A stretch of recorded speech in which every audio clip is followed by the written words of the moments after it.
Hello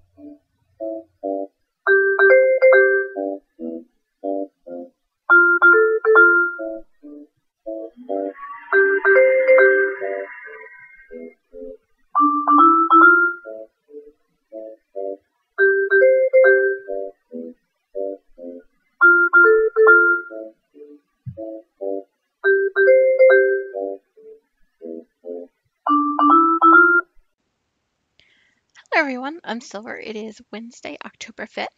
Welcome to October, everyone. I am so sorry that my voice refused to cooperate last week. I do appreciate everyone who got through my blog entry for episode 11.5, as I've been calling it.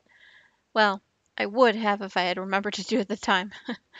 I literally recorded 10 minutes of that episode 6 different times over the course of 3 days before my voice gave out altogether. So thank you to those that asked. I am feeling much better this week, as you can probably hear. Anyway, thank you for those that continue to come back, even with those shenanigans going on. Thank you to those that have decided to give my podcast a try. I really do appreciate you. Now you can hear Mario in the background there. So, on to my favorite things. I've actually been thinking that I should put this whole section first, as I've been told by a few select individuals that I've talked to that I can be a bit quote unquote too technical. So this week I've decided to give it a little bit of a change of pace. You know who you are, individuals. But anyway, here it goes. The first thing that I've been obsessed with this week is my coworkers and their shenanigans, especially their decorating sense. This month, somebody left pumpkins everywhere. There have been so many times where I've thought about walking away with those little mini pumpkins near my desk. You could definitely say I have pumpkin envy this week. So yes, the other thing work shenanigans related is this concept of a customer service week. We had a bunch of decorating elves, as I'm calling them, because they are, came to visit us on Sunday night? No, Saturday night. We all walked into and on Sunday morning to red and white balloons and streamers all over the call center. It was pretty great and funny to see everyone's reactions to everything. To all my coworkers that watch my podcast, I promise it wasn't me this time. I'm also in love with a hand cream by Bath and Body Works called Love and Sunshine. I've been pretty much using it nonstop at work, and I never really appreciated it until this past weekend. It was pretty overcast, and with a full windowed call center, it was a bit much to handle. The hand cream helped perk me up right away, though, so there's that. The only problem with it that I'm seeing is that the tube is almost empty. You know that quote by Captain Jack Sparrow, when why is the one rum always gone? Well, I was thinking on Sunday, why is the lotion always gone? So, mark you here, this will be the last time I will mention work. This time, I just wanted to note how much I appreciated the little things. The next thing that I've been obsessed with this week is actually a Grace box that we had.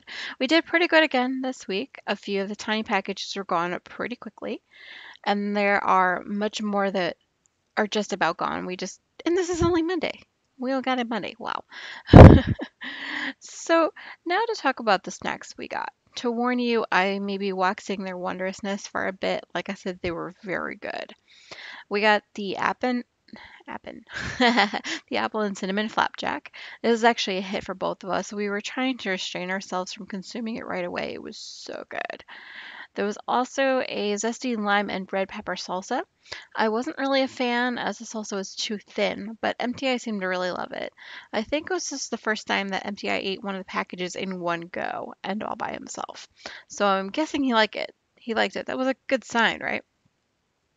Let's see. There was also the honey drizzled cashews. MTI is not really a fan of nuts, but he thought these were pretty good too.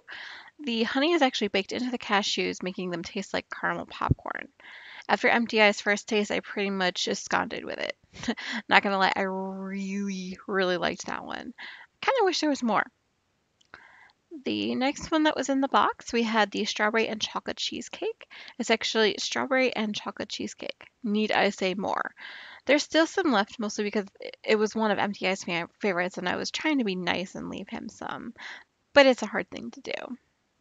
Let's see. The fifth thing we had the Graze's grilled cheese. I believe I was the bigger fan of this one. It doesn't taste like it should be good, but it really is. When you have one of those things in the pack, what is it? Oh, when you have one of everything in this package, it tastes like grilled cheese, which is a staple for me when I decided to be a vegetarian in college. Still love grilled cheese, so there's that. We also had the peach cobbler in there. It so does taste like a peach cobbler, which is perfect for this time of year. It actually had me wanting to learn how to cook better to make a peach cobbler for myself. So there's that too, right? That must say something. We also had the lemon almond cookies and tea. This is exactly what it says. MT and I ate the first cookie together and promised we wouldn't eat the second until we were together and be able to eat them today. The black tea that came with the cookies is pretty much mine, though. I believe I'm the only one that has a taste for it. Let's see, the last thing we had in there was the banana cream pie. The concept was a good one. I wasn't really a big fan of the banana pieces, though. And Dan agree, this one was a bit disappointing, let's just say. MTI was definitely more of a fan of it than I was. And the last thing that I've been obsessed with this week is a salted caramel coffee from Dunkin' Donuts. I feel like that's all I've been drinking coffee wise, especially this past weekend. I would go so far as to say that I am addicted to this new coffee flavor of theirs. Don't know if it will supersede my love of their watermelon or pumpkin flavors, but we'll see. So, on to the knitting stuff. Yes, what you all came for. Yes, and I'm not Southern by any means, but I do slip into the y'all a lot, so I do apologize. Anyway, on to Miss Mrs. Miss Babs Fanatics Fall Shawl, KAL. Guess what, guys? I have an FO this week, and I couldn't be more excited about it. This one was the Progression Shawl by Karen of the Round the Twist podcast. It was out of the Scorpion Gradient, which is a Miss Babs 2-ply yummy yarns. Oh, love the purples in this. And I honestly, by the end, I was like, okay, I need to finish this. I need to finish this just because I was almost done with it. And that's what motivated me to get that done this week.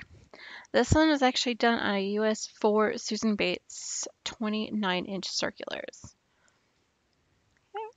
Let's see, for the Halloween craft all the things, I didn't do too much this week. I didn't do enough that a progress keeper is necessary. Basically, a few rows means that I can count it, right? So, I will. It is the Toe Up Socks with a Difference by Wendy D. Johnson in the yarn Witch's Brew on the House Gnome base by Gnome Acres.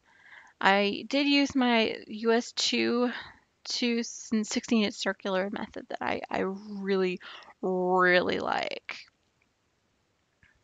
Okay.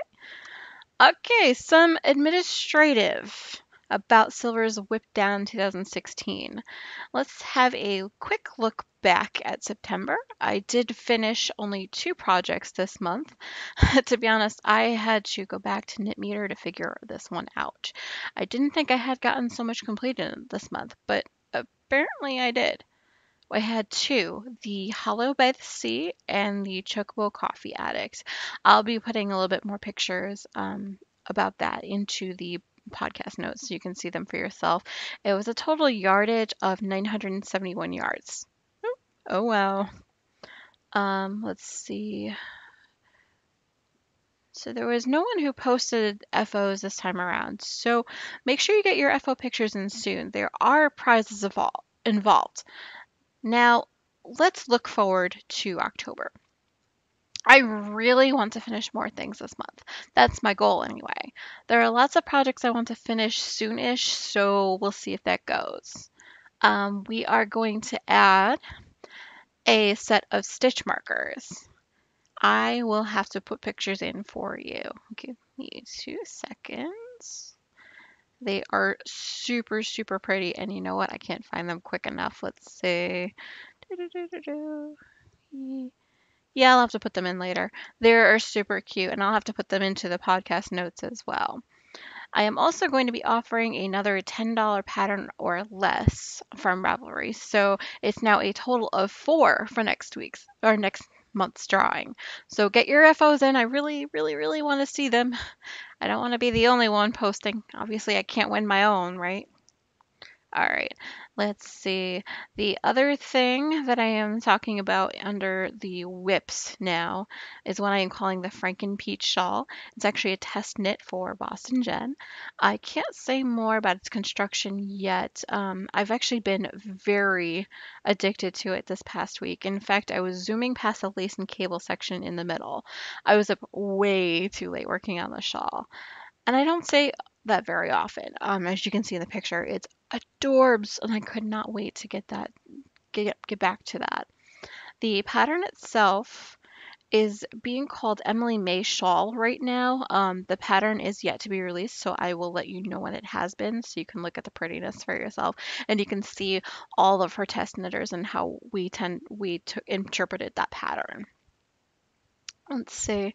The yarn itself is I have two colorways. One is called Frankenberry by Pandia's Jewels on the snug base, and the second one is the Giant Peach, which is it looks orange in this picture, but it's actually peach, I promise. In the Dream and Color Smushy colorway. This one's being done on size US 6 40-inch circulars. They are the Platina Cubics by Knitter's Pride. The third thing I've actually been working on this week is what I am calling Judy's Wrapped Up in Purple. Guess what, guys? I have a hoe this week. One sock done, and the toe of the second was just cast on. I love the progress that I have been making. Just to remind you, it was the Toe Up Socks with a Difference by Wendy D. Johnson pattern out of the Barocco Socks Tate, which is a purpley nice patterning color. It's number 1469. I'm also doing these on a size US 2 16-inch circulars, and there are two of those. The fourth thing that I am actually working on, I am calling Bring in the Boom. It's the Copper Boom pattern by Ashley Hoggard out of the Peruvian print Red Heart Super Saver colors. Right now there are two colors. It's very, very small, but there's a lot of different colors on that, and I cannot wait to keep going with that one. That's being done on a size US 8 metal Susan Bates needles. It's a 29-inch circulars.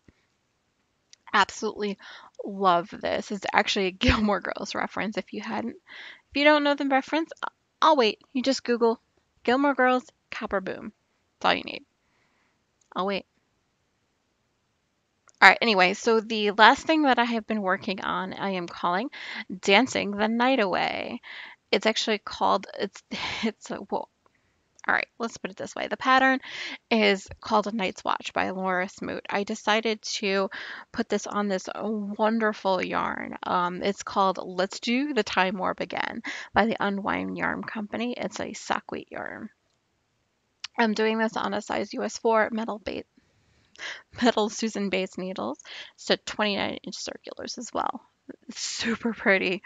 Like, look at all those colors. I'm getting easily distracted by the colors in this shawl. All right. So I didn't have any enabling this week. I put myself back on a yarn diet at least until the first of the year. We will see how that goes. There is one package coming in from overseas, but that's been in transit for a bit. I did buy those before the yarn diet, so don't judge. No judgment. Judgment freedom. All right. So, what you watching, Silver? Um, Number one, Doctor Who. Yes, I just finished watching season 3 and 4. I'm at the end of the David Tennant years. I think my favorite episode is the Shakespeare Code. I mean, come on. Using Harry Potter spells to defeat the witches was, to use a doctor term, bloody brilliant. I was a bit sad to see David Tennant go, but what a way to go out. With all the past companions coming in to help the Doctor save the world, I was totally geeking out, and I think I scared MTI when I saw the level of awesomeness the episode had. I watched one episode with Matt Smith in it before I went to bed last night. I'm not sure I'm sold on him yet. But then again, it did take a couple episodes of David Tennant before I liked him, so there's still time, right? Let's see. I was also binge watching the Geeky Girls Knit podcast. I stopped at one point because I haven't watched the episode of Doctor Who that they were talking about and didn't want to be spoiled. So now I am watching all of the Doctor Who. Thank you, girls. I love that you gave me a push to do that. Ah, I love these episodes. I cannot say more. All right. So I've also been watching Scream. It's a series on Netflix. Just started watching season one. It's kind of like the Scream movie franchise, but as a series instead. Season two just popped up on Netflix, so I cannot wait to get to the newer season. Let's see. Movies this week. Yes, there were a few, but the one that I am going to mention is Picture This. I'm going to say Never Again. But I was bored, so, interesting movies come up in my queue. I go for it. Let's see. So, what you reading, Silver? Let's see. I am reading two books currently. The first is High Five by Jan Ivankovich. I'm sorry if I'm pronouncing your name wrong, but boy, I absolutely love this book. I could not wait to get to back to it. The second thing I've actually been listening to is the BBC dramatized edition of Jane Austen's most famous books. It does have David Tennant in it. It also has a couple others that I really absolutely love. It does have a bunch of other British actors and actresses that I love. So listening to this version of the book is making me so happy right now. I just finished Mansfield Park and I am on to Northanger Abbey. I never read or listened to Northanger Abbey, so it should be interesting. Be aware I'm probably going to listen in bits and pieces over the next couple weeks. So if you get bored with listening to me talk about it, I am so sorry now, but I am absolutely in love with it, and I cannot help that. So I'm pretty social. You can find me on our Revelry board, which is Silver's Dreamland podcast. I'm Silver Luna 2112 there. On Facebook, Silver's Dreamland can be found at www.facebook.com/Silver's Dreamland. On Instagram, I am both Silver Streets and Silver's Dreamland. On Twitter, I am at Silver's Knitting. I do tend to read through all messages as soon as I possibly can. If you honestly don't hear from me within 24 hours, please feel free to email me directly at silversdreamland@gmail.com. It is probably one of the best ways to get in touch with me as it goes right to my phone so I can hear it ringing in the background, and I did not turn it off just now. Anyway, I'm going to leave you with one of my favorite pumpkin quotes. Yes, you ready? Each year, the great pumpkin rides out of the pumpkin patch that he thinks is the most sincere. He's gonna pick this one. He's got to. I don't see how a pumpkin patch can be more sincere than this one. You can look around and there's not a sign of hypocrisy. Nothing but sincerity as far as the eye can see. And if you didn't know, that was Linus from Is It Great Pumpkin, Charlie Brown, one of my favorite movies ever. I can be found quoting that quite a bit. Anyway, hope you guys have a great week. I will see you all next week. Happy knitting and happy crafting. Bye.